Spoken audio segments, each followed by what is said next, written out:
La piste démarre par une reconnaissance des odeurs présentes. Pascal accompagne sa chienne Phébé dans un 360. Cette inspection aurait dû remonter sur le croisement des rues plus haut, mais Pascal ne les avait pas vues.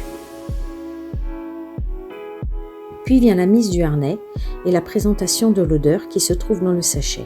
Celui-ci est ouvert au dernier moment afin de le contaminer le moins possible. Nous sommes en entraînement. Comme nous venions du bas de la rue, il est évident que la piste remontait, mais il est vrai qu'il aurait dû être plus neutre et ne pas suivre Phébé de suite. Une chose à savoir sur ce binôme, c'est que là où nous insistons pour que le maître soit dans l'alignement du dos de son chien, ce n'est pas possible avec la belle qui adore se frotter contre les murs. Pascal doit batailler afin qu'elle reste concentrée sur son travail, ce qui l'oblige à ne pas être dans l'alignement du dos de son chien. Ne pas oublier que la piste date de 4 jours. Il est important de laisser le chien travailler car lui seul sait où sont les odeurs. Le traceur était bien resté sur le trottoir de droite, mais avec le vent et le comportement de Phébé, on peut en déduire qu'elles se sont accrochées en grande quantité sur ce terrain d'herbe à gauche.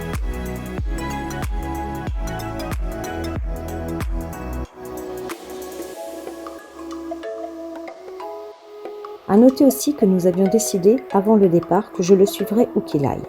Si erreur, je le stopperai à environ 100-150 mètres.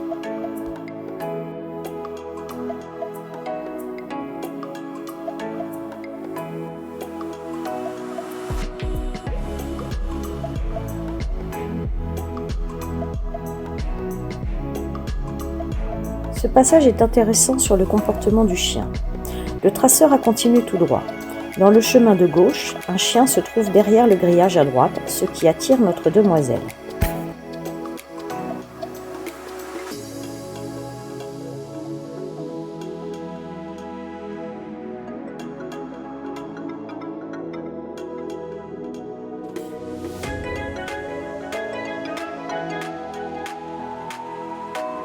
Vu l'engagement de Phébé, on aurait pu croire, mais elle s'arrête et revient. Le passage est dangereux avec la montée de la Loire. J'indique à Pascal la situation.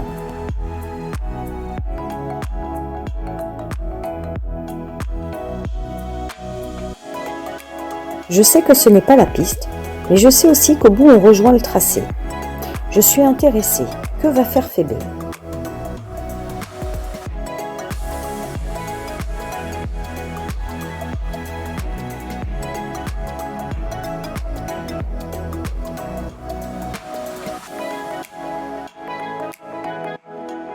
Eh bien Phébé exprime son mécontentement par des aboiements, se secoue et fait demi-tour.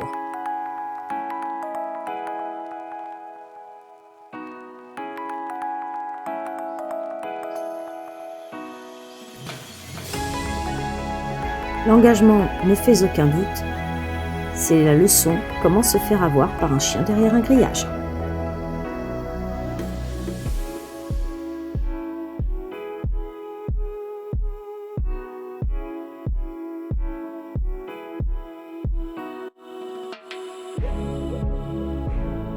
Nous revoilà au carrefour où Phébé a fait demi-tour.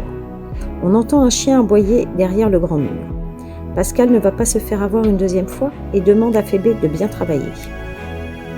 Mademoiselle, pas contente, en profite pour rejoindre le mur et se frotter. Malheureusement, en essayant de la déloger, il ne fait pas attention au retour de Phébé, qu'il pousse dans une mauvaise direction.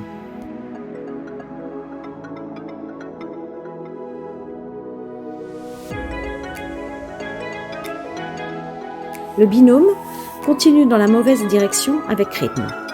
D'un coup, Phébé indique bien qu'il n'y a plus d'odeur et fait demi-tour.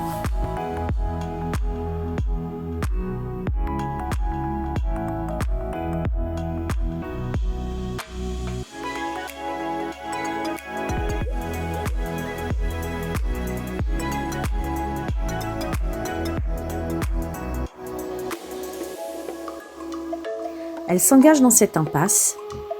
Nous ne saurons jamais si c'était pour simplement vérifier s'il y avait de l'odeur ou s'il y avait vraiment de l'odeur, étant donné que le traceur a pris un chemin qui était juste derrière la maison que l'on voit dans le fond.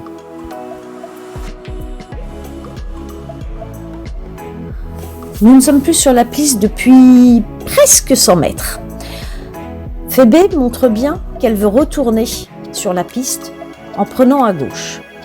Mais Pascal a décidé autrement et il veut qu'elle reprenne à droite, là où on vient juste de voir qu'elle venait de fermer.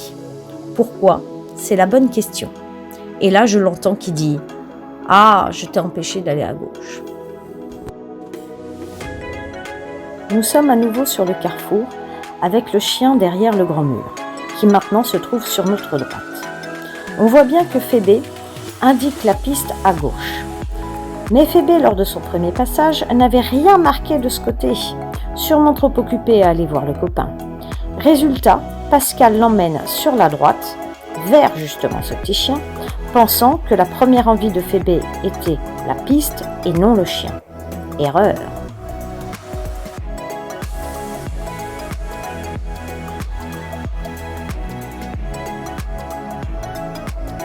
Et Pascal se rend vite compte que la seule chose qui intéresse Phébé dans cette rue, ce sont les chiens.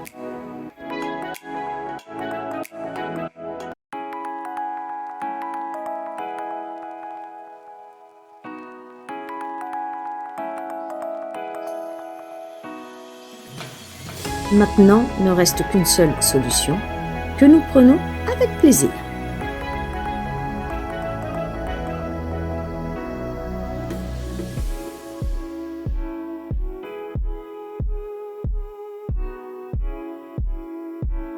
Sur ce changement de direction, même au ralenti, je n'ai rien vu sur Phébé qui marque le passage. Elle a donc continué tout droit au lieu de prendre ce chemin.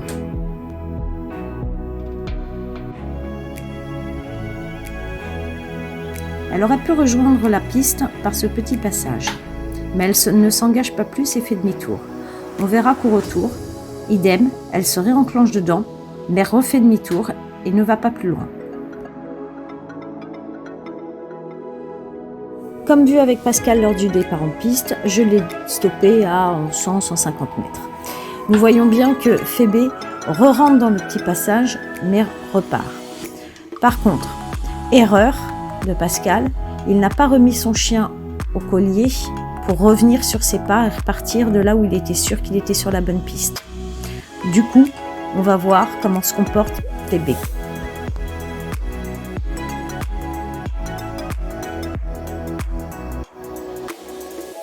Et donc là, nous voyons Phébé qui s'enclenche d'elle-même sur la bonne piste, sans faire demi-tour, sans même prêter attention aux pipis et autres présents à l'entrée du chemin sur la droite et la gauche.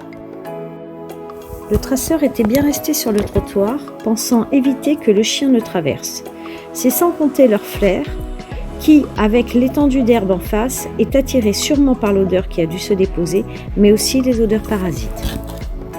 Petit coup de tête de Phébé, elle préfère retraverser et travailler de l'autre côté.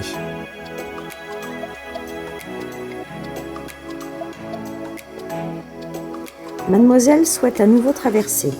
J'alerte Pascal, il y a un chien de l'autre côté. L'attitude de Phébé ne trompe personne.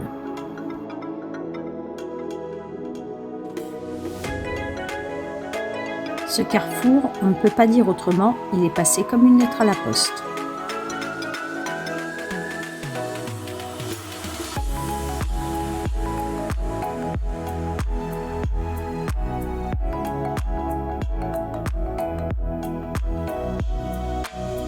Nous voilà à la fin. J'ai pris un petit peu de retard et même en courant, j'ai du mal à rattraper Phébé qui est plus que motivé.